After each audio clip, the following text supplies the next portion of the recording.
Either we heal as a team, or we're going to crumble. Inch by inch, play by play, till we're finished. We're in hell right now, gentlemen, believe me. And we can stay here, get the shit kicked out of us, or we can fight our way back into the light. We can climb out of hell. 1 inch at a time. You know, when you get old in life, things get taken from you. I mean, that's part of life. But you only learn that when you start losing stuff. You find out life's this game of inches. So is football.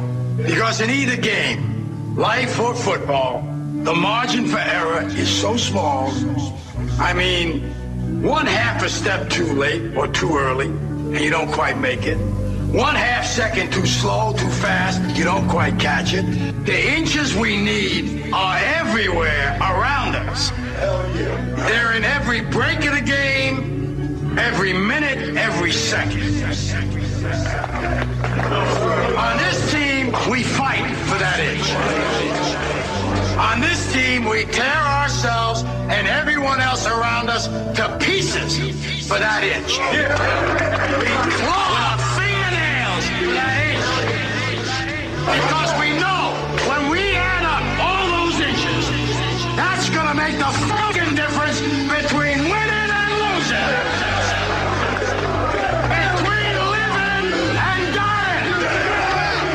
I'll tell you this, in any fight, it's the guy who's willing to die who's going to win that inch. And I know if I'm going to have any life anymore, it's because I'm still willing to fight and die for that inch. Because that's what living is. There's 6 inches in front of your face. Now, I can't make you do it. You got to look at the guy next to you. Look into his eyes. Now, I think you're going to see a guy who will go that inch with you. You're going to see a guy who will sacrifice himself for this team because he knows when it comes down to it, you're going to do the same for him. That's the team, gentlemen. And either we heal now as a team, or we will die as individuals. Ideas are bulletproof. Ladies and gentlemen, welcome to another live edition of Down the Rabbit Hole. I'm your host, Popeye from FederalJack.com. Thank you for tuning in today. It is Sunday, March 25th, 2012. And as promised, I will be getting into the Lincoln assassination because the anniversary of it is coming up. So I have a guest on today, and we will be getting into it. But first, I'm going to spend the first segment or two talking about something that's in the news. And I want to put the reality of things out there. I don't want people buying into what they see on television. So let me introduce my guest first. He's a regular to the show. You all know him, good friend of mine, researcher, filmmaker, radio show host, my buddy, Steve Stars. Steve, welcome back. Hey, thanks for having me again, Popeye. It's going to be a good show. And, of course, this leads into what we're talking about. It deals a lot with, perceptions that people have and how things get out of control and what happens and how those perceptions are manipulated. Is that the word, manipulated perceptions? Oh, I would say manipulation is a perfect word for what's going on right now. Right on, yeah. Well, I know you've got some very new news on the whole story with the Martin shooting, and let's hear it. Well, yeah, that's what I want to get into first. First off, I want to cover something really, the basics of the story. A month ago, the 17-year-old boy was shot and killed. A month ago. Right. The 26th of February. Now, when did the news media pick up on it? This week. Why did the mainstream media pick up on it suddenly and make such a big deal out of it? Is it because of the indignation behind this kid's shooting and the indignation that these people have that they're pissed off that the cops didn't do their job? That's really the heart of the subject. Not the fact that this guy killed the kid. Yes, with that is, but the real kick in the balls was the fact that the police didn't even investigate it. And they hid behind a law that we have here in Florida called the Stand Your Ground Law, which is now coming under fire from, of course, all these anti-gun people. The family of this kid isn't screaming and yelling about the guns down here. It's the anti-gun lobby and certain politicians. That's who's doing it. And all the politicians that are doing it are Democrats. Ooh, big surprise. And I don't play into the whole left-right paradigm, but again, people that are going after the guns and everything and crying foul and using this kid's tragic death to further their political careers or their political agendas are most of them, in fact, all of them that I've seen are all liberals, and they're all on the Democrat side of things. So I'm not trying to get partisan or anything. I'm just saying the typical anti-gun lobby morons are out, and you have certain politicians trying to use this. They're trying to politicize this kid's death, basically, Steve. And they're out running around saying, oh, the Florida gun laws need to be repealed. In Florida, you can just walk around and shoot people. No, you cannot just walk around and shoot people down here. It's against the law. That's not how it works. That's not even close to how the law works down here, okay? Not even anywhere near close. You can't just walk up and shoot somebody. But see, the mainstream media plays it up like, oh my God, it's the Wild West in Florida. First of all, let me tell you something. More than 50% of the people that live here, residents, are armed. They have concealed weapons permits. They walk around with guns on them all the time. You don't know because they're concealed. That's the whole effing point of having a concealed firearm. If we wanted you to know that we were carrying a firearm, we would have it strapped to our thigh. The law here doesn't allow that. I wish it did. I wish we had open carry. It'd be way better. I prefer open carry over concealed carry. It's more comfortable. Trust me. But you got it, just the way the state law is. And yes, 7 years ago when Jeb Bush got out as governor, he made it much easier to defend yourself. And it's not he made it much easier. He signed the law. And the authors of the law, the state representatives, have chimed in and said that this guy's defense, by the way, this Zimmerman dude, if he's going to use it as his defense, it wouldn't cover him. Because he was the aggressor in the situation. When the cops told him to back off, he went and confronted this kid. That automatically takes away your self-defense. There goes the whole defense of self-defense. It takes that away. You're the aggressor. He went and got in this kid's face. Everybody's like, well, there's witnesses that said that this young kid was on top of the guy. Everybody's losing sight of the subject. They're trying to polarize people. Oh, this black kid, he's just some stupid black kid. Screw him. And then the other side of the argument is, it's a white guy that shot a black kid and blah, blah, blah, blah, blah. Well, here's some facts. First off, Zimmerman's not white. He's Hispanic. He's like half white, half Hispanic. Right. Yeah, but you can see his face, his look, his features are Hispanic. So this isn't a white on black crime like they're trying to push. And when I say they, I mean the mainstream media. And then you got shit stirrers like Al Sharpton who get involved. He's like a shark, dude. As soon as he smells blood in the water, he's there. Yeah. And look, there is the cops failed in their duty. They, for whatever reason, I don't know why. Maybe there is racism involved. Maybe the cops are racist and, who cares? It's just a black kid. We don't know that. We don't know the facts of the case. What we do know is this. The guy shot the kid. He was the aggressor in the situation, at least going up and confronting this kid because he wasn't doing anything. Okay? So he was profiled. He was whatever happened if the kid fought back because he was attacked by Zimmerman, whatever. The outcome is this guy shot him. And he's hiding behind the self-defense law, which won't cover him anyway. So that should be taken right out of the whole situation. When people are sitting here screaming, "We need to repeal laws," no, you're doing that for political purposes and because you have an agenda, whatever it be, for your own personal political gain or because you don't like guns. That's what that's about. And it needs to stop. His family's not coming out and saying that. The only people that are saying that are the anti-gun lobby and politicians. We need to repeal this law. The law has nothing to do with this case. Okay? I could break it down real simply for you without getting into semantics and everything else about this. I can break it down real simple. The cops failed to do their job. See, down here, even if I shoot somebody and I claim self-defense, the cops can't go, okay, well, he says it's self-defense, so, we can go. There could be, under that thought, I could walk into a house, shoot everybody in that house, and say, well, it was self-defense. They were all coming at me. And then, I was in their house, but they came at me and I felt in fear of my life. That's the way they want you to think that it goes down here. That's not how it is. Every shooting, the person, usually it's up to the police that are investigating it, but it still gets investigated. And most of the time, I would say 50 to 60% of the time, they draw blood on the shooter, or they piss test them. They take the gun for at least 24 hours to, check everything over, and they hold it just until they investigate the story. And sometimes they don't. Sometimes if it's clearly cut and dry self-defense, then they don't have to do that. Now, this law we have down here has protected many people. It has saved a lot of lives. I don't care what anybody says, you're murderers, Popeye. Ladies and gentlemen, we are back. All right, getting back into this case with Trayvon Martin.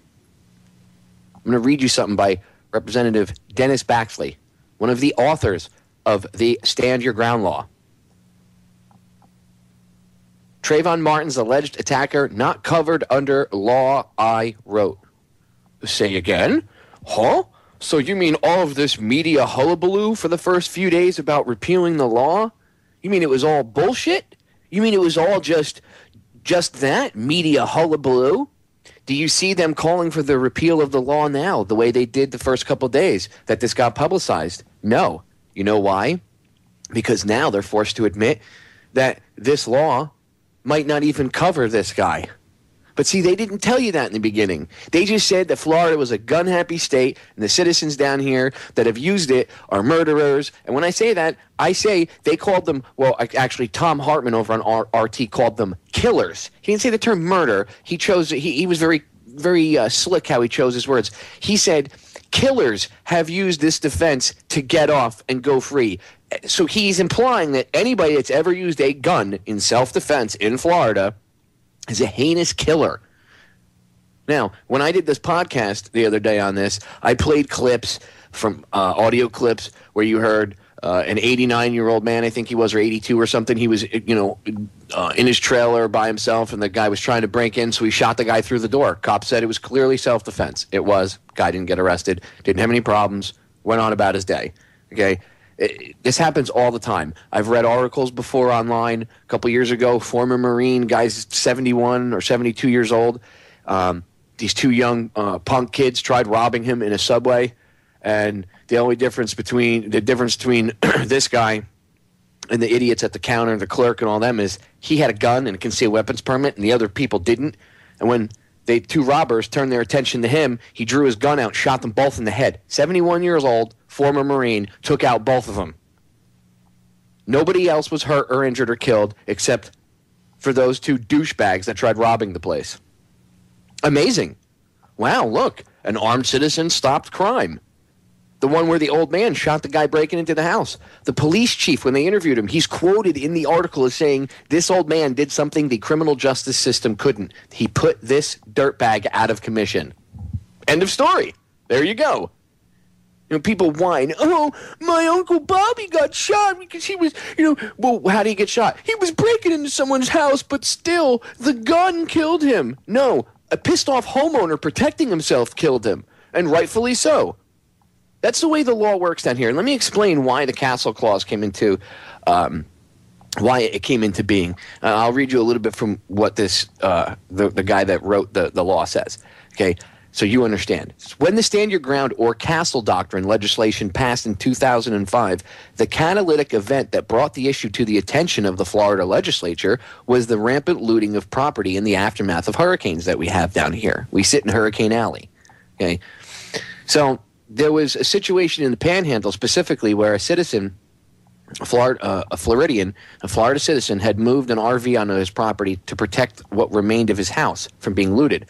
One evening, a guy broke into the RV and attacked the property owner. The property owner, acting in self-defense, killed the perpetrator. He shot him and killed him. And it was months before this guy knew whether or not he was going to be charged with murder or anything else because he was sitting there in legal limbo. And you would say, well, wouldn't the prosecutor look at it and say he was clearly defending himself? No. Prosecutors are dicks like that. Sometimes you get a prosecutor that gets a bug up his ass that just wants to take people's guns away or has their own political agenda, and guess what? you're screwed. You're at his whim. Now it's prosecutorial discretion as to whether or not you're going to get freaking charged for defending yourself. And they want, when I say they, the anti-gun establishment, the establishment itself, and or I should say the anti-gun lobby and the establishment and super hardcore liberals that are afraid of guns, people that they've been indoctrinated to be afraid of guns, they would rather you have to leave your house. I've heard people say, well, if someone breaks in your house, you should just run out and call the police and leave. Wait, why should I leave my property, my castle, my home, my domicile? Why the F should I leave and give up all my stuff? How about if I have kids in there, my wife, my pets? I'm just supposed to let that go ahead, ransack my place, rape everybody. It's cool. Go ahead. Do whatever you're going to do. It's cool. You want a beer too? They're in the fridge. No, screw that. You break into my house, I'm gonna show you why it was a bad idea. You're going to learn real effing quick. Unfortunately, it's going to be a fatal lesson, and it's going to be something you can only learn once, but hey. So they're using this to attack legal gun owners. Okay? They're using this this poor kid's tragic death. And you notice, again, the media put its foot in its mouth. Because right in the beginning, it's, oh, my God, this law needs to be repealed. They're shooting everybody in Florida, blah, blah, blah, blah, blah. You know, since the law has been enacted in 2005, I think it was something like 67 times people got off. And whether I don't know if it was in that whole, I think it was in that whole span of 7 years, that 67 times people, got away with. Well, I don't want to say got away with because that makes it sound like they did something bad. People used the self-defense defense, and it was justified, and it was self-defense. And they're up in arms about it. Oh, my God, 67 times that defense was used. Has anybody looked at Detroit? I mentioned this in the podcast. I did too. Their self-defense killing rate has gone up 2,200% in the past year. 2,200%. I'll repeat that. 2,200% self-defense killing percentage has gone up in Detroit because the cops have told them, we can't protect you. You might as well get guns and protect yourself. But you don't hear the anti-gun lobby whining and crying about that, do you? You don't hear them bitching about that. You don't hear them saying citizens of Detroit are killing each other and shooting each other. It must be racist. It must be this. Those are armed black people. Where's the righteous indignation about that? There isn't any. And let me ask you this. Why is this story being played up the way it is in the media? Especially when last weekend, what did I tell you? I said, I guarantee you on Monday there's going to be a flavor of the week to cover up this executive order. And they're using, when I say they, the mainstream media and their puppet masters are using this kid's tragic death and the circus that they're creating out of it to cover up important stories like that. I'm not saying this kid's death isn't important, but I believe there should be national discussion about this executive order. There is none, because you have stuff like this being used to keep you distracted. It's disgusting. It's the mainstream media. You have people like Obama. If I had a son, he'd look like Trayvon. You know what? That is completely and utterly 110% disgusting, Barack. That is disgusting. You're trying to personalize this tragic shooting and get people to think like, well, I'm a black guy, and if I had a son, he kind of looks like me. So, yes, if I had a son, ladies and gentlemen, he would look like Trayvon. It's disgusting behavior. He's another one using this. Disgusting. Yeah. Where were all of you a month ago with your righteous indignation? You couldn't have given a shit. That's where you were. It's disgusting. Even the parents of this kid have said, please do not use this, don't politicize this. Don't use this to stage marches and everything else. That's not what we want in my son's name. We just want justice. We want this investigated. We want Zimmerman investigated, and we want the police chief fired for not doing his job. That's all they've said. That's all. All this other crap is from all the other people trying to hook up their bandwagon to this tragic event and get some mileage out of it. Disgusting freaking behavior. Okay? Disgusting behavior. There's nothing wrong with the self-defense laws here in Florida. You know what the problem we have is? We have scumbags that use tragedies like this for their own gain. Like Rahm Emanuel said, never let a good crisis go to waste. We're going to break, ladies and gentlemen. We will be right back. We are back, ladies and gentlemen. And yes, I've been ranting about this shooting down here in Florida because it's pissing me off because people are using this kid's tragic death and this situation, and they're just blowing it out of proportion to get people angry. I'm not saying that it doesn't need to be investigated. It does. The police were completely 110% wrong. The chief should be fired. He should be shit-canned immediately. You don't do your job? Why are the taxpayers paying you? You're fired. Get somebody in there that will do their job. End of story. If you're a cop and someone brings to your attention that somebody shot somebody else, okay, you have to investigate it. You have to go talk to the witnesses at least. If you have 5 witnesses and they all say the same thing, that the person who did the shooting said it was self-defense, that all the stories correlate, well, and the officers on scene make the decision, say it was self-defense, and boom, it's done. Okay, but they investigated it. They went and they talked to people. This case, they didn't. This case, they didn't do that. They didn't talk to witnesses. They just said, well, we checked it out, blah, blah, blah. He's cool. And this guy is known to call 911 many times. He was drunk, apparently, or he was inebriated, and maybe not falling down drunk, but he had alcohol in his system, which, by the way, that makes him carrying that gun lawfully. That takes that away. So instantaneously, the self-defense thing that he's using would not apply to him. Therefore, our laws and legal gun owners should not be affected by this douchebag's actions. If he was drinking, that makes it null and void. That puts him in the category of the aggressor, because that states in the laws when you have a concealed weapons permit, you are not supposed to be shit-faced with a weapon. It says it. Not in that, not like that. It says it a little more legalese, but that's me breaking it down for you in a layman's terms. So this guy, at a base level, okay, he should have been investigated at the very least. The cops failed to do their job. The family of this young boy is correct when they say that the police chief should step down and that this guy should be, at the very least, arrested and investigated, or investigated and arrested. Again, however you want to do it. This guy. Okay, whether or not he was racist in his thoughts when he did it, whether all that will come out in the investigation. But all these semantics are being thrown around now to muddle up people's minds so it evokes emotion. The goal of this is to get people to look at this emotionally. Wouldn't you say so, Steve? Look at it with that. Oh my God. Oh, because when you look at things emotionally, what happens? You don't look at it with a clear head, do you?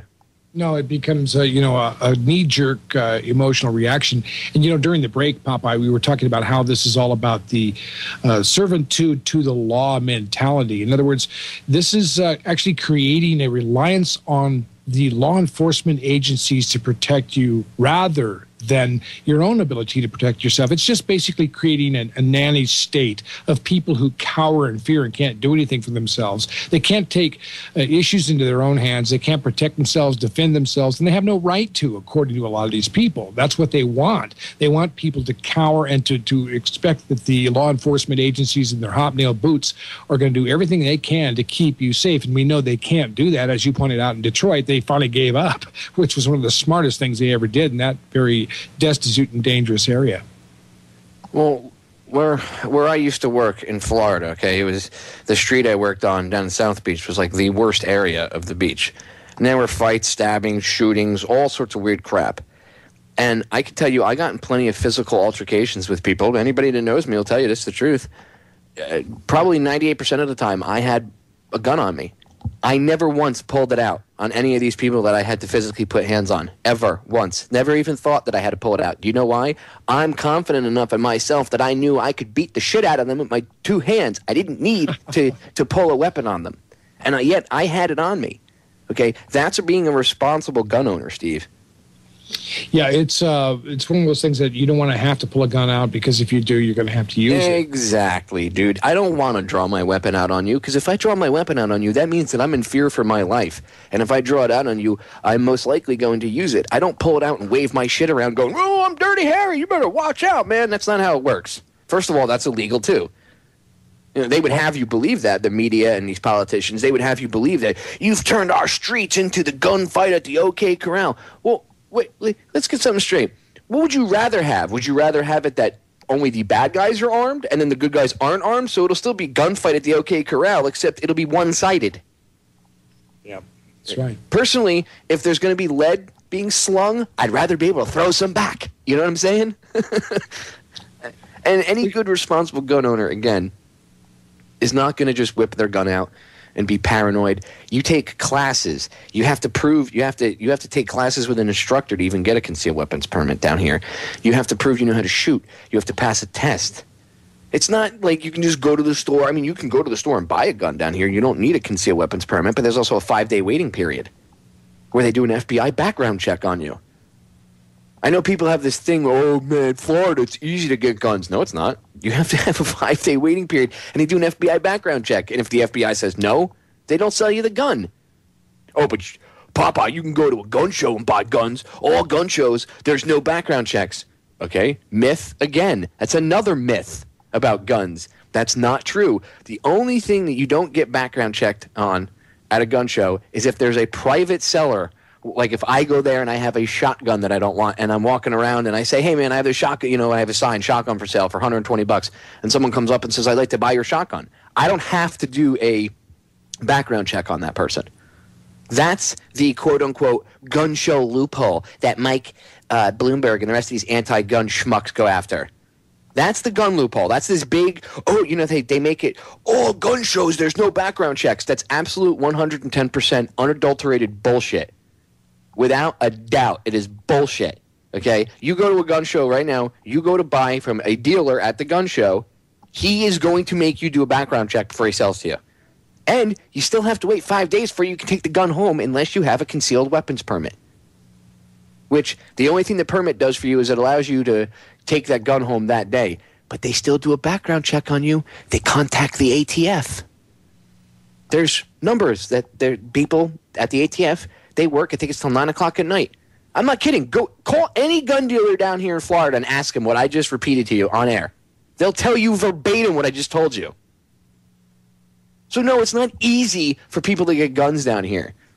It's easier for law-abiding citizens to get them, but if you're a felon or something, you can't get a gun. They do background checks, and it's just people believe what they hear. It's propaganda. It's, oh my God, I'm reacting emotionally. Guns, guns kill people. No, guns don't kill people. If guns kill people, then spoons made people fat, and pencils misspell words. Okay, that's the way that goes. It is a freaking tool. Right, Steve? Yeah, that's what it is, a tool for self-defense. Wouldn't you say the same thing? I mean, if guns are the ones that are killing the people, then I guess we should ban guns, baseball bats, butter knives. People have been killed by somebody throwing a toaster into the or a radio into the bathtub that they're in. So I guess we have to outlaw bathtubs, water, and radios because that could kill people. I've seen people die from falling out of planes and stuff, so I guess falling we have to outlaw because any type of falling you can get hurt. Even falling and hitting your head on the ground you can get hurt. That can kill people. We need to ban that. I mean, should we ban everything and just make it everybody lives in bubbles? Will that make us safer? It certainly is an attack on the Second Amendment, and it's across the board. I was at the Republican District County Convention yesterday, and I was proud to say in our county, all the people there were very strong with Second Amendment. I mean, the ladies up there as well were carrying and packing, concealed, of course. But, there was a very strong support of the Second Amendment here, but I know across the country it's not the same. There are some people, you go into some communities and people are just paranoid to death in these high crime areas of anyone having a gun, and I don't understand that because obviously, in the high crime area, you don't even have to have a gun to get away with all kinds of high crime. A knife will do, a blunt object will do, 2 or 3 people on one will do, Dude, your own 2 hands are a freaking weapon. Yeah. I've seen people beat to death. So, what are we going to ban hands? I guess we have to start chopping people's hands off at birth because they could be used as weapons, Steve. Yeah, it's pretty bad, and I think it's about time because we need to go back to the Constitution. I was impressed as I was rereading it again how many times a well-armed militia is mentioned in the Constitution, and it's something we've forgotten about. It's something now that we're paranoid of. Here, I'll give you an example as we go to break, ladies and gentlemen. If Trayvon was armed too, would have been a fair fight. The playing field would have been leveled, and if he was armed visibly where Zimmerman could have seen it, things might have turned out differently. That's the reality of the situation, okay? The gun didn't kill that poor kid. This moron Zimmerman killed him. We're going to break. We'll be right back. So yes, I am passionate, ladies and gentlemen, about this subject because I don't want my rights being violated because the politicians that don't like guns or the anti-gun lobby or people that are ignorant and uninformed and don't understand guns. See, that's the only reason why people are afraid of guns. The only reason why people fear things is because they don't quite understand it. See, if you understand something, you don't have any fear of it. How many times have I said this? When I was a kid, my father, we had guns in the house. I never shot myself. My brother never shot himself, and we never shot any of our friends. We did some stupid shit growing up. We never shot any of our friends, never played with the guns. Do you know why?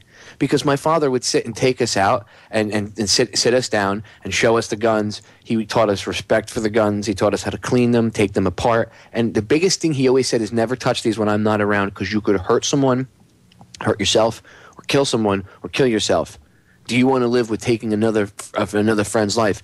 My father would sit down and tell me the story of the unloaded gun, which is the story that any good father would tell his son, and which puts the idea of you could shoot somebody even if you think the gun is unloaded. To this day, I still remember that story. I was about 5 or 6 when my father told me that. To this day, I still remember that. He is the man responsible for the reason why I'm so responsible. I mean, I shouldn't say he's the...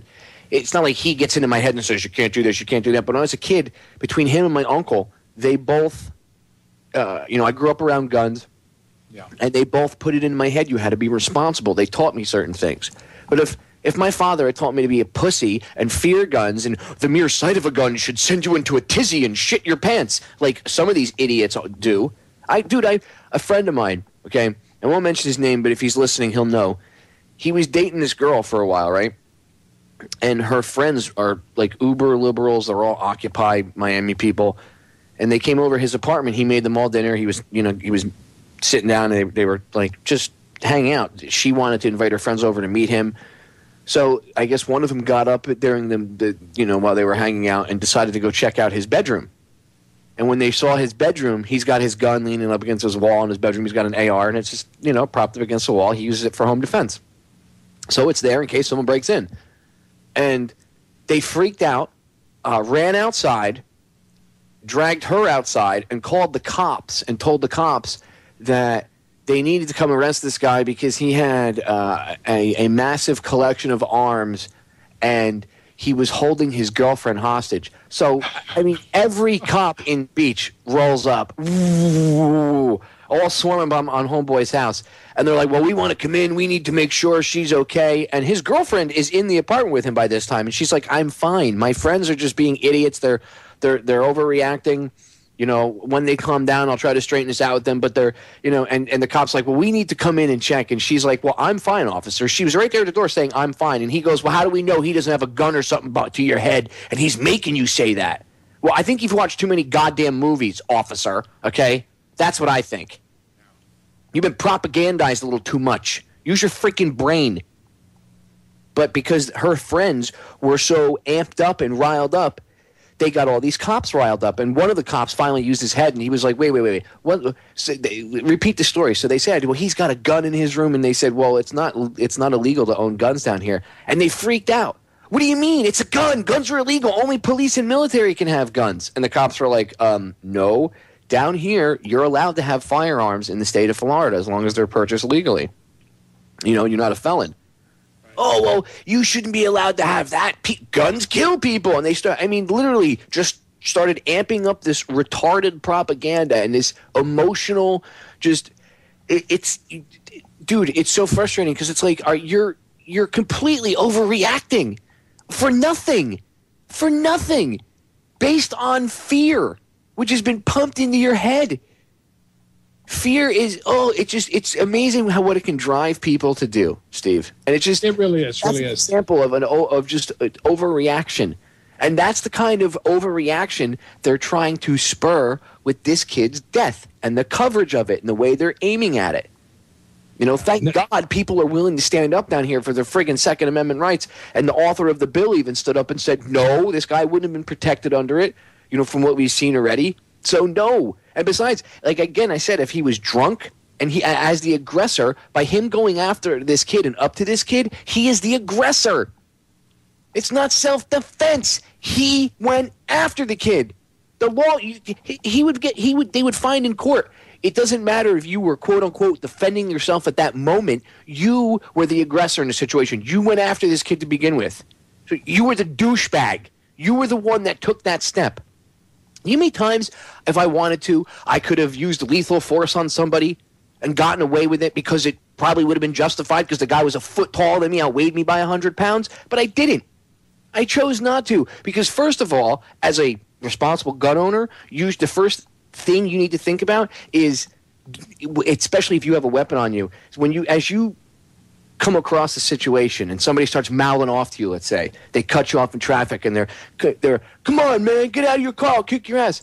Is it worth for you to get, you have to look at your ego. You have to put that shit to the side and say, no, I'm not going to allow my ego to make me get out of this car and escalate the situation because now I'm going to get out of the car and I'm going to hit the guy and he's going to start fighting with me. And then at some point, if he realizes I have a gun and he goes to reach for my shit or whatever, or say he has a weapon, I'm going to be forced to terminate this dude. And do I want to do that over a traffic infraction, over something friggin' stupid? No. So that's how a responsible gun owner should think. That's how a rational gun owner thinks. You must think I have the power to end a human life in my hands. I have to be responsible if I choose to actually escalate it to that situation. It changes. Honestly, if you carry a gun, it should change the way you think. You should start looking at things way more logically and with more thought. Unfortunately, there are people like Zimmerman. But that doesn't mean I should be punished or Steve or anybody else. It means Zimmerman should be investigated, and if he was wrong, prosecuted to the fullest extent of the law and put in friggin' jail. End of story. Or give them to the family and give them a bunch of baseball bats and let them have at it. You know what I'm saying? But don't violate everybody else's rights because one douchebag does something wrong and tries to hide behind the law, and then he has the police department in his area fail miserably and not do their job, and then they hide behind the law too. That's bullshit. Collective punishment is bullshit. I'm not going to be punished because somebody else killed this kid, okay? I think it's horrible. I think, again, Zimmerman should be investigated, and if he's wrong, lock him up. Put him in freaking jail. Do whatever you're going to do to him. Punish him however the justice system handles it. But don't violate everybody else's rights. And that's how you get the situation. That's my little rant on it. Go ahead, Steve. I'll give you the last. Well, I think you're doing a good job at picking this apart because there's a lot of issues here, Popeye. And it's just like you said, I want to emphasize what you said about the situation as to being armed. I've been in these kind of confrontations myself when I was armed. And I knew I had one thing going for me there. I said, look, let me see what I can do to try to negotiate this before I have to go to that option. And you'd be surprised how many times when you are in that position and you do have an ultimatum that could border upon another very serious situation. A lot of times you'll think a lot more rationally being armed in a bad situation than you will not being armed because you have that option to go to, just like you talked about. So like I can confirm that I've been in the same situation myself when you're confronted and you're armed and you don't want to have to go there. So that works. And another thing you said, I have to just put this in. You talked about your dad. I have to talk about mine too a little bit too. My dad was in 3rd Division Marines in Second World War and trained troops in Pendleton during Korea. He taught people how to shoot everything from M1s. TC, Thompson submachine guns, flamethrowers, Willie phosphorus, hand grenades, the whole works. He taught me a healthy respect for guns. We had an old 38 snub and, of course, a lot of rifles, too. But he taught me how to grab my wrists and sight that thing and squeeze the trigger. And he showed me the kind of hole it puts in a tin can, a thick one. You know what I mean? And I learned very early, you be very careful about where that barrel is pointed. He would tell me, he says, if you go out hunting with somebody and they don't know where their barrel is pointing, don't hunt with them.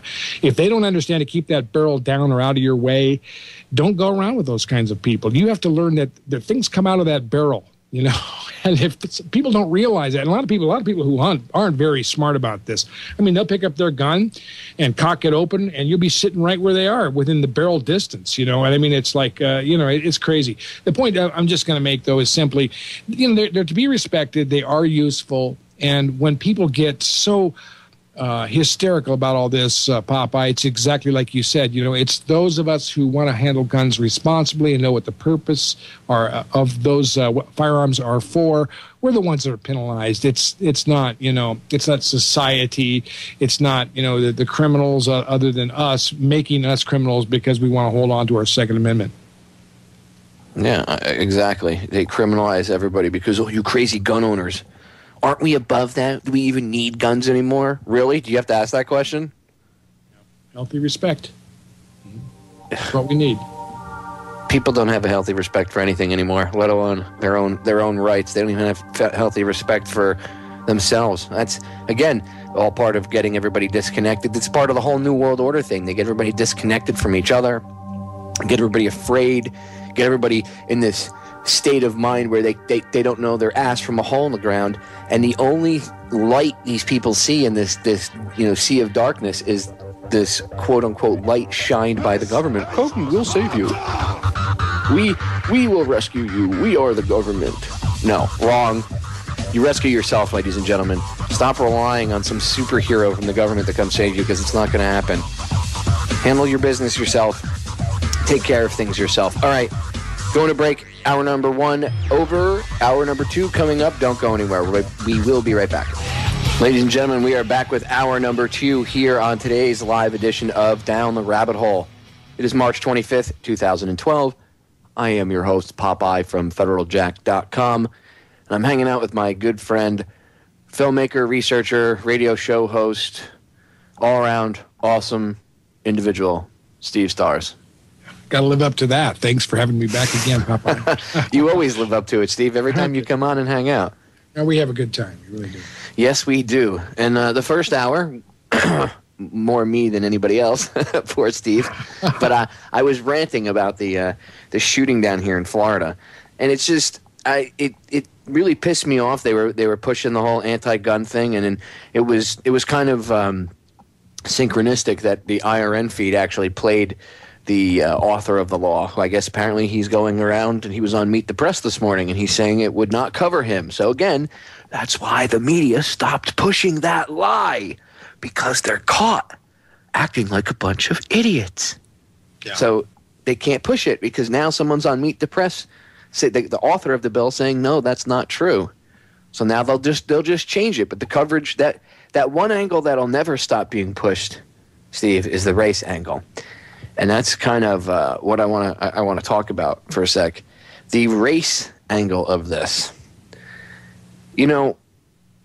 Now the Black Panthers put out a $10,000 reward for this guy, for the capture of this guy. Where's the indignation against that? Where's the FBI? Where's the Justice Department?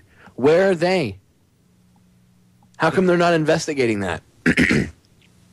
How come? Yes, it's that's what I would call subversive activity targeting American citizens. That's actually what you might call a terrorist act. Isn't it? Well, yeah, that's what I guess you could classify it as, a terrorist act. So why is that not being investigated? Why are there protesters, being beaten at Occupy Wall Street because they exercise their First Amendment, but these guys are out there actually putting out a bounty on someone's head? Is this 250 years ago? Is this even 150 years ago? Is this the Wild West? I mean, if that's the case, then okay, but just remember, it works both ways. Yeah. Remember that. You can't have it, you can't have your cake and eat it too. It works both ways, buddy.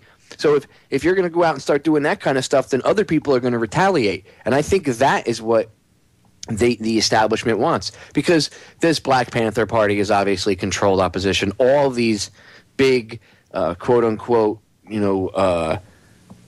against the man groups, whatever you want to call them, any of them, and not just the Black Panthers. I mean, any of the bigger ones out there, they're all Fed infiltrated. So don't fool yourself in thinking that this isn't part of the plan. This isn't part of the master overall scheme to stir the shit, as it were, because that's what it is. And no, I'm not going to pull any punches, ladies and gentlemen. I'm not going to, Popeye, censor yourself. There's people that they're sensitive ears. No, I'm tired of being nice about it. We need to wake up and smell the coffee and see what's going on. So if I have to say things once in a while that, shakes you, woo, well then so be it. At least I'm doing my job effectively to get you to think. I'm trying to shake you to your foundations to get you to understand what's going on. I mean, look at Steve. Yeah. Don't you see this as a psyop? The way the way the media is just have hijacked this and they're using it for their own agenda.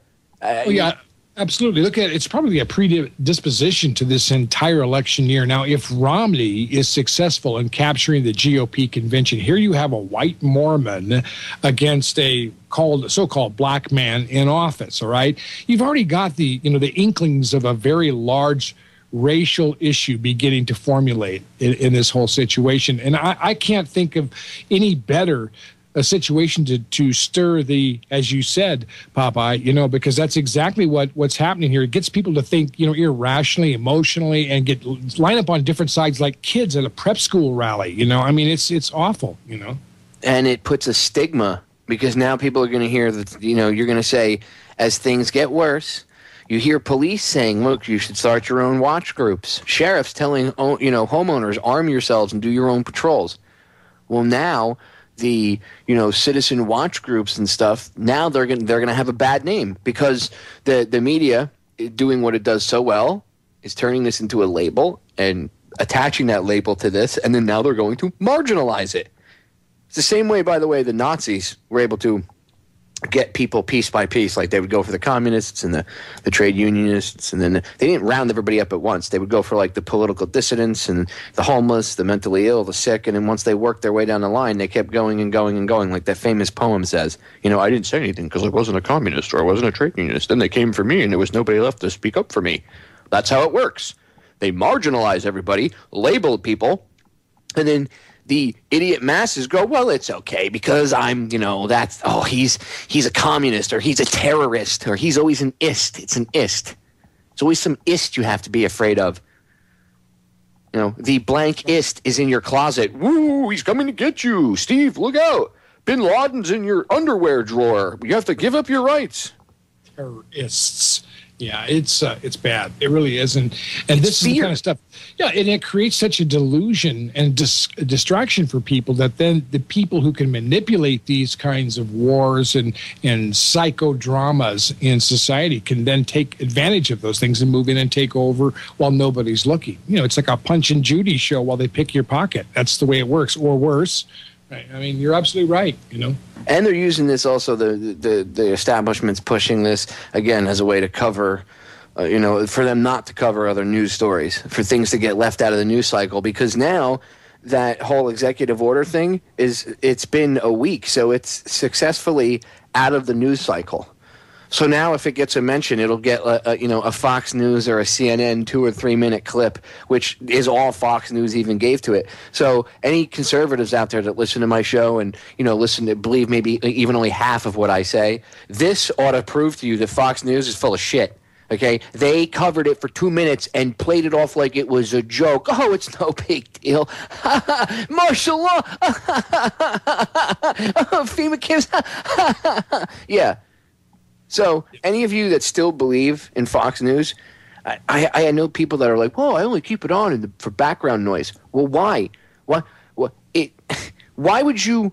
It makes no sense to me. To me, that's the equivalent of like scratching your nails across the chalkboard and recording it and playing it back in the background. Although it annoys the hell out of you and doesn't really do anything good for you. You just, I need background noise. I think I'd rather listen to cats screw than Fox News, CNN, or MSNBC. Okay, yeah. Turn on the alternative media outlets. If on a once you're listening to done on Orion and maybe there's another network you want to listen to and they have a replay of another host you want, go for it. okay? Tune into multiple networks. Go read. How about reading a book? How about that? Well, I don't have time. Why don't you have time? Well, because, I like to watch movies or this TV show. How about you put all that shit to the side for 6 months? Take a 6 months hiatus from the bullshit. That's your new homework. Okay? 6 month hiatus from the bullshit. Put it away and you'll be surprised how fast A, it goes, and B, just go do some research. Read a book. Unplug your television. You'd be surprised how much you'll learn. Well, I really don't like reading. When I was a kid, I did Popeye, but, I don't like to read now because your brain has been rewired, dummy. So you must accept that and do the physical rewiring yourself, which is turning the TV off, click, and then sitting down and opening a book. Or if you're going to watch the TV, watch some educational documentaries at first to at least get your your juices flowing, get you, ooh, I want more, I crave more, I must read, I must go see where this information came from. At least do something like that. Turn off the freaking television. And if your kids listen to this Lady Gaga music and all this other stuff, take their CDs and burn them. Okay? If they call you, if they start, Mom, you're freaking out, or Dad, you're freaking out, so do your research, ladies and gentlemen. They are all puppets. They are used to put messages into your kids' heads and get your kids to think a certain way. Why do you think all this? You notice they're always pushing the anti-bully stuff, Steve? Yeah, that's right. The no bullying stuff, and it's always Lady Gaga. Another one of my fans is dead because they killed themselves due to bullying. Well, that's because you victimized everybody, which actually, Steve, you made a good point about that, and I want to get into when we come back on the other side of the break. So stay there, ladies and gentlemen. Don't go anywhere. And don't be a friggin' victim. We are back, ladies and gentlemen. And, Steve and I aren't going to get into Lincoln today because this is too hot of a subject. And we'll just do, we'll cover, we've already done extensive stuff on that. We were just going to kind of, go over it again for the newer listeners. But this is a little bit more important. So I want to go over this because this is happening. This is what's going on right now. And there are people that have questions and maybe aren't sure.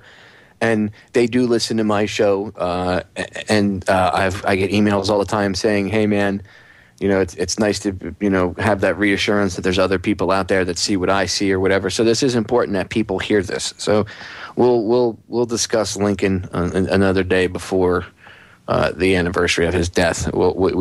Steve and I will get into it, but this subject needs to be talked about. And going into break. We started to touch on something that Steve had brought up actually in the first hour, and we didn't get a chance to get into it. And I want to give him the floor a little bit to talk, so he can talk about his point because it's actually very important. It's something. All this stuff needs to be looked at with an open mind and no emotion. We need to turn the emotion off. Wouldn't you say, Steve? We need to use logic in this situation and sit and think logically rather than react. Because a reaction is more of a to me, it's a reaction is not a logical thing to do or a logical response. A reaction is just that, a reaction. Without no thought. Anything, it's just boom. It's like you breathing. It's automated. To me, that's how a reaction is, and that comes from being programmed and being taught to hate guns and all this other stuff. So it is important to sit back and look at this with a clean, logical point of view and turning off the emotions for 5 minutes. So with that, I'll give you the floor, my brother. Well, that's absolutely right, Popeye. I mean, we have to not only be aware of the fact that we're being programmed to react, but we have to be aware of the way they're going with this because we know that this is going to be a very dangerous year, friends. I mean, there's so many things that are just teetering on the edge. Whoops, I'm going to have to give you the phone back. It's probably somebody I don't need to talk to. Hang on just a second, Popeye. Well, this is an important topic. This is an important thing for people to realize that they're being manipulated. Their thoughts, their emotions, everything. This is a perfect example how something is taken and spun and turned into a psychological operation and used to control people and elicit an emotional response because they don't want people to think. They don't want you to look at any of this, whether it's they want you to look at the case. They want you to focus narrowly on the case is what I'm saying. They want you to be myopic in your view. They want you to focus on the tiny little dot rather than the whole thing. They don't want you to sit and notice that the whole picture. They want you to notice the little period at the end of one sentence. They don't want you to look at the bigger picture and try to understand that, okay, well, obviously this is a case-by-case scenario. We shouldn't react. We shouldn't be emotional. We should calm down. We should breathe. Logic. Think. Yes, it does. This stuff is emotional. The reason why the Second Amendment and shooting and self-defense and all this stuff is always, quote-unquote, emotional and brings that out in people is because it's been put into your head. It's been programmed into you through culture, through music, CDs, TV, movies, whatever. People getting up there, the anti-gun lobby, people that are afraid, fear. All this stuff over the course of time, we're all programmed by it. We're all affected by it subconsciously, and we start to make decisions and we start to form opinions based on things. Sometimes it's not even our own opinion. It's formed based on misinformation, or what I like to call shinfo, shitty info. Wouldn't you say? Oh, absolutely. That's a good one. Shinfomercials. Yeah, we get a lot of that in the news media. And of course, right now we're looking at such a, as I was saying before, Popeye, we're looking at such a tenuous situation. One thing that came up in my thinking and listening a little bit more to recently is that we have, this seems a little off the subject, but we've got something like, I don't know what the total amount is, but something like 300 trillion with a T, $1 trillion in derivatives now being backed by FDIC banks all over the country. And what's going to happen when this derivative market collapses, friends? And it's going to do it. I'm not trying to scare you from the standpoint of saying that, this could happen like it's a meteor that's going to hit the United States or something like that. But we are looking at a financial collapse. Yeah, if you think one shooting is scary, wait till you see the financial collapse. Everybody's thoughts on what's going on right now will go out the window. Right. And they have no idea. People have no idea that their FDIC-backed bank accounts it's going to be like trying to catch a falling elephant in a paper bag. This thing is going to crash through FDIC in a matter of seconds. Overnight, the entire banking system will be just wiped out if this derivative market goes down, and it will. And these are the kinds of issues that aren't in the political campaign. We're not hearing about this anyway. Of course, Ron Paul is bringing this up, of course, but there are very few other people who are even involved politically right now. I went to, as I said, the Republican, Weld County Republican Convention yesterday. There was very little talk of sustainability, Agenda 21, very little talk of what was actually happening with the banks. All it was about was we got to get rid of Obama. Well, you see how people are manipulated because they get people to act emotionally and they evoke emotions in people and they get everybody part of this group think, and just like the Coney 2012 crap, okay, same thing. People all hop on board this bandwagon, and I'm not saying that this young boy's death is a bandwagon or anything. What I'm saying is you have these scumbags that are hooking up their bandwagons for whatever, anti-gun, this, that, the other thing, pushing the racism angle, all hooking it up to this tragic incident to gain mileage out of it. And it is completely and utterly disgusting behavior. Disgusting. All of them. Alcee Hastings from Florida here, disgusting. You're a disgusting human being. Obama, your little speech about him could have been your son. Now the White House is forced, by the way. You heard, I don't know if you saw this today, but they're trying to justify his comments because so many people got upset and pissed off about his comments about, he could have been my son and all this other stuff. People called it out and said, that's complete and 100% you're using this for political gain. That's disgusting behavior. Pretty much a lot of the same stuff I said. And now the White House is saying, well, that's not what he meant. He was just saying that if he had a son, he was speaking from the heart as a parent. No, he wasn't. Don't lie. Stop it. Don't just liars. It's all for political gain. It's all used. It's disgusting, and especially in an election year. You brought this up. This is a really important point. The first hour. This is an election year, Steve. And they're doing this on purpose. They're doing this. I mean, they have their own agendas, but in election years, the bullshit is ramped up to the 10th degree. You know what I'm saying? And you need, right. And Obama needs distractions right now. I mean, he needs a sympathetic word. And even people who are somewhat, you would think are somewhat intellectual say, well, the president's just trying to be nice when he says something like this. No. Friends, come on. This is none of his business, to be honest with you. The whole thing is a sham. It's like him weighing in on the O.J. Simpson case, or the mistake that Richard Nixon made years ago. That evokes the whole racist angle, a racism thing again, and that's done on purpose because now they're going to Barack as, how do you feel? Because you're a black president. This young black man's life was snuffed out by and the media keeps pushing that it was a white guy for the longest time, and he's not a white guy. So he's Latino. So they're trying to push this angle. They're trying to create anger and indignation where there isn't any. Or I should say, where there is, they're trying to take this anger that's there, and they're trying to aim it in the wrong direction. People should be pissed at the cops and everything for failing to do their duty, but they're trying to hijack this. All right, stay tuned, ladies and gentlemen. We're going to break. We'll be right back. We are back. So, Steve, the victimization angle. I want to get into that, and I want to really donate some or whatever, give some time to that, because people need to think about that. They need to respect that. They need to think about what's being done to us.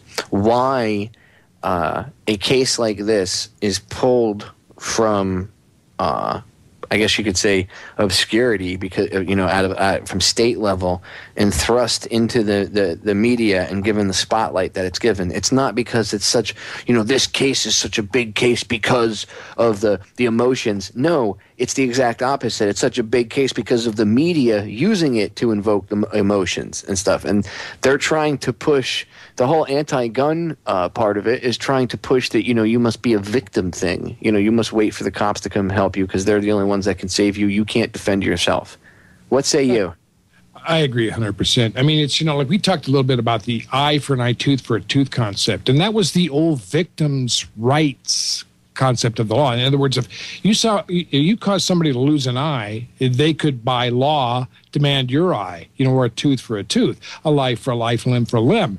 And the idea there was that victims' rights prevailed in any kind of fault situation. Well, of course, Jesus said it's better if you can forgive, because there's no point in two people going around with one eye, or two people going around with one tooth, or limb for limb, whatever.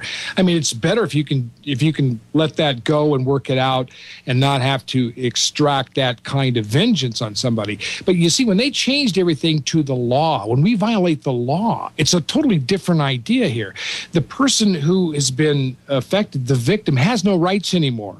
Now the situation isn't whether the person created a crime or did something evil to somebody else. It's a matter of whether they violated the law. And the law becomes the supreme object of all of this. That makes every one of us victims.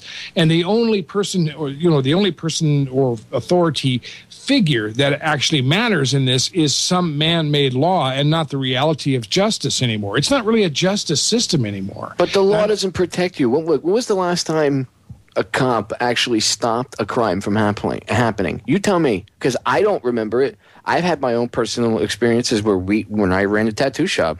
There was times where the guys at the shop, something was going on, and I'd be fighting somebody outside, and one of the artists would call the cops to, come, arrest the person, whatever. And the cops wouldn't, if they showed up, they'd show up an hour and a half, 2 hours later. I've told this story to people many times. We were told once, the first time I called them, I was the manager for like 2 weeks, and I was trying to be good. I was trying to do things the right way, because they asked me, they said, look, don't take the guy out in the alleyway, because I had done that when I was just the piercer there. So I was like, all right, I'll try to behave myself. We called the cops. We did what we were supposed to do, right? They never showed up. Well, a couple hours later, when they rolled by, they were like, hey, did you guys call us? I was like, yeah, like forever ago. And they said, the guy told me flat out, both cops in the car looked out the window and said to me, because they knew us, and they said, Popeye, you are better off taking care of business yourself and then calling us to come clean up the mess afterwards. And I said, Roger that. If that's how you guys want it, I said, I have it on record. We had witnesses standing there. I said, so this is official from the police department to us. We handle our own business, then call you guys to clean up. And they said, yeah. And they said, when we hear fight calls, we hang out and wait for 20, 30 minutes before we go because we don't want to get involved. We don't want to be in the middle of it and get hit or hurt. They just wait for both sides to duke it out, and then they go clean up the mess. That's right. Okay, cool. If that's how you're going to handle it, that's awesome. I don't want you to come in and pamper my ass. Awesome. I'll handle it my way. And then I'll call you guys like the janitors you are to come clean up the mess. Thank you. Yeah, honest cops will tell you that anyway. I mean, they should. You're going to have to defend yourself in any of these situations. You're going to have to take care of yourself and then call on the cops to come in and take a look and do the investigation if necessary. Now, if you can reach, the authorities in a reasonable amount of time with something going on, or if you have to take somebody to court or something like that, it's a little different. An automobile accident, you have to call and sit around and wait. You don't want to leave the scene of the crime unless it's a little fender bender and you exchange information. You decide both mutually that you want to move on.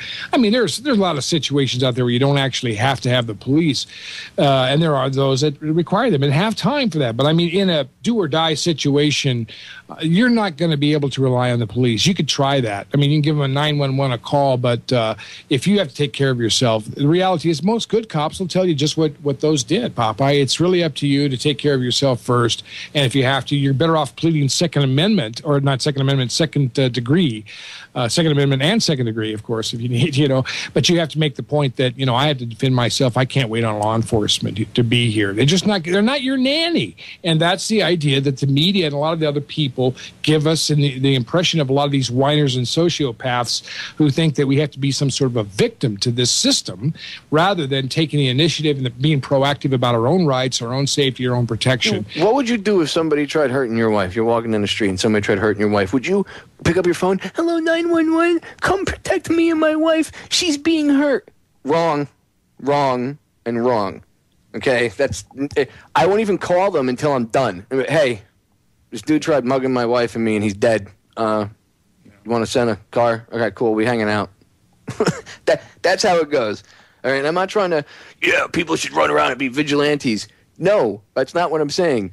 If you get attacked, don't be a bitch. Don't sit there and be, I can't defend myself. No, wrong. Wrong answer. You handle your business, dude. You do what you got to do. Defend yourself. Don't be a freaking victim. Yeah. Right? Because that's this mentality that allows this police state. Yeah.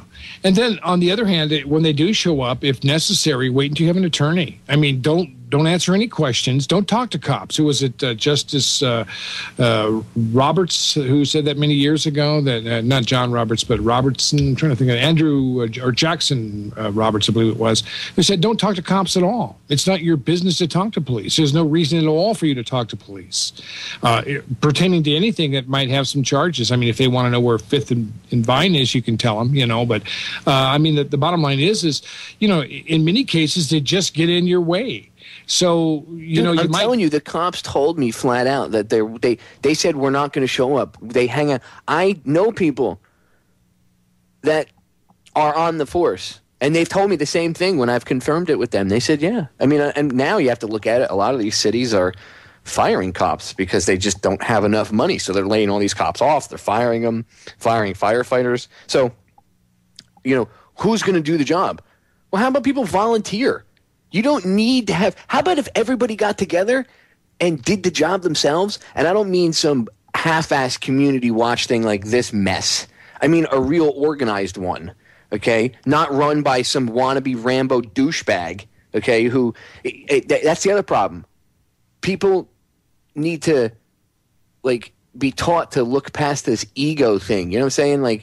Because a lot of times you get an organization like this and it's run by the guy in charge, he's walking around like a little Napoleon because he, probably has a small dick and it doesn't get laid often, whatever the case may be. He's projecting that out and this is his only outlet to do so. It's not. You need to. It needs to be organized and done right. And you wouldn't need such large police forces because the cops don't protect you. You end up protecting yourself to begin with. So why are you, I'll wait for Officer Johnson to come save me. Officer Johnson's not going to come save you. Okay? We have there's a bumper sticker. You see it at the gun shows down here in Florida, and I'm sure it's in other states too. But it's kind of funny. It says, I carry a gun because a cop is too heavy. That's pretty good, yeah. You know what I mean? You can't carry a cop around in your backpack. Officer, are you ready to go? Pick him up out of the closet and strap him on your back with a little rack, and you're walking around. Me and my officer buddy. No, it doesn't work that way. Guns are much lighter and way easier to carry.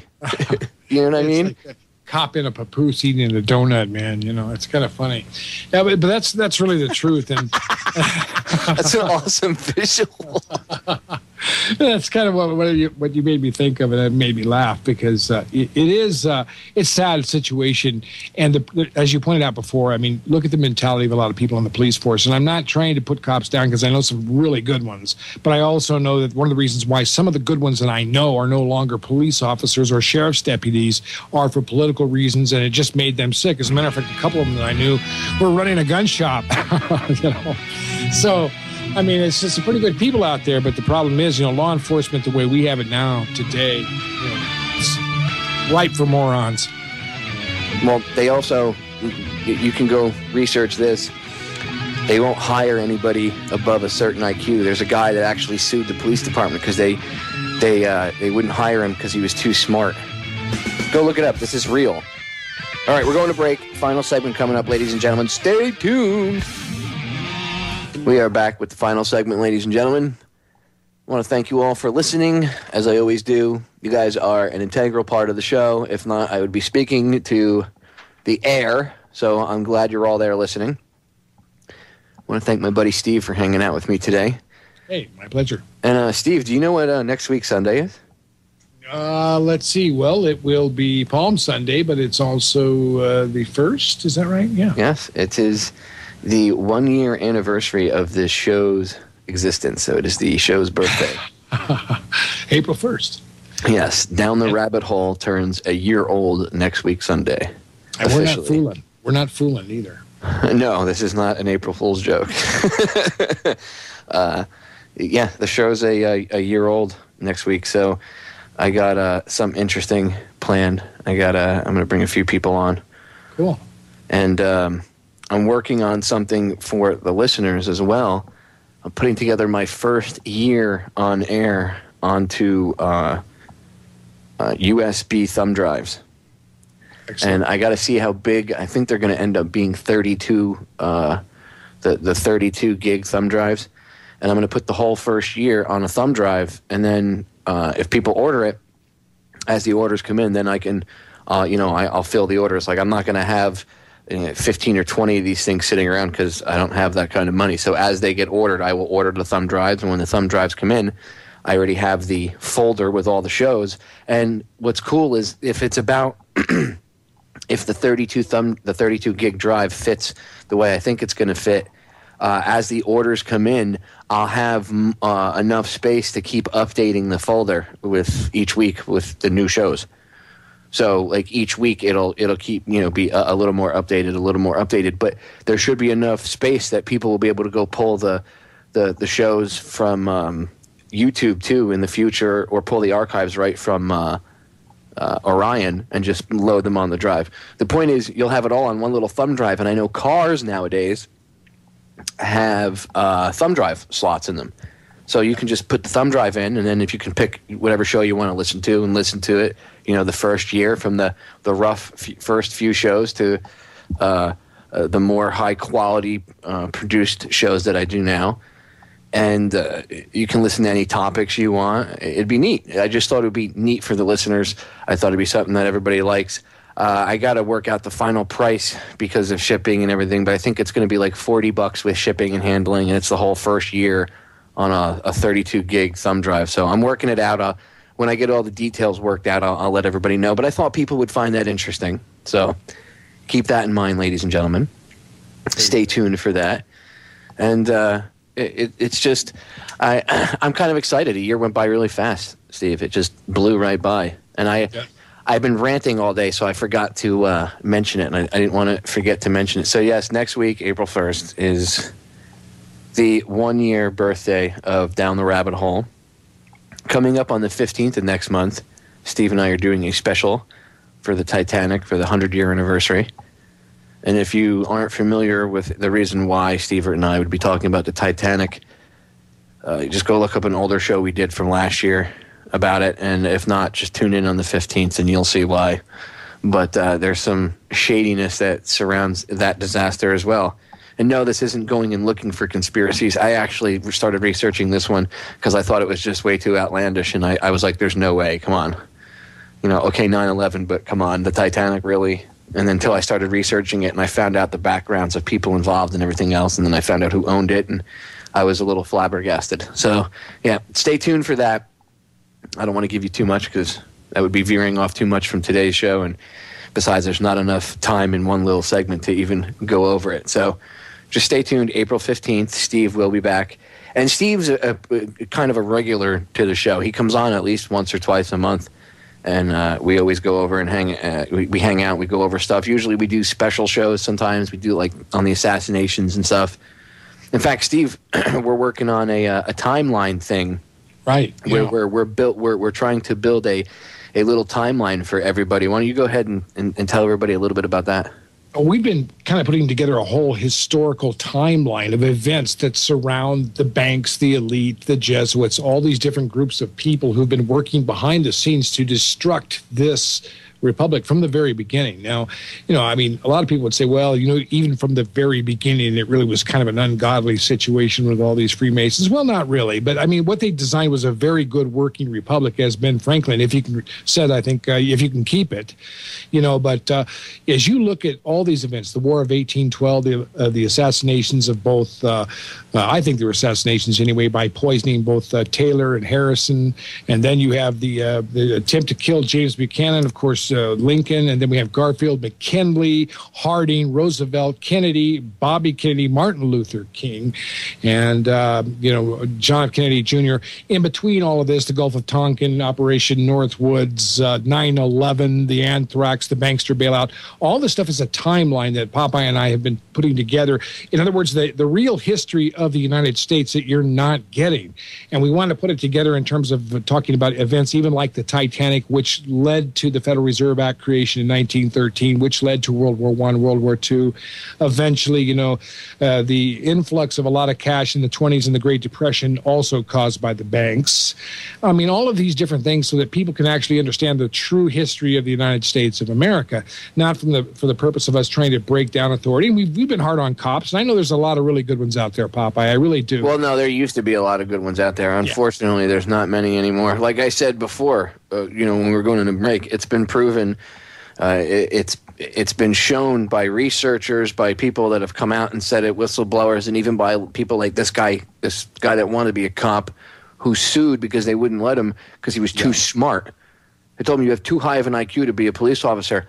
And they admitted, they said, well, yeah, we have a limit because we don't want people of smarter IQs usually end up realizing that they don't like the job. So they have a higher turnover rate of more intelligent people than they do of the less intelligent people. So they choose to have the less intelligent people do the job so that they don't have to keep retraining people.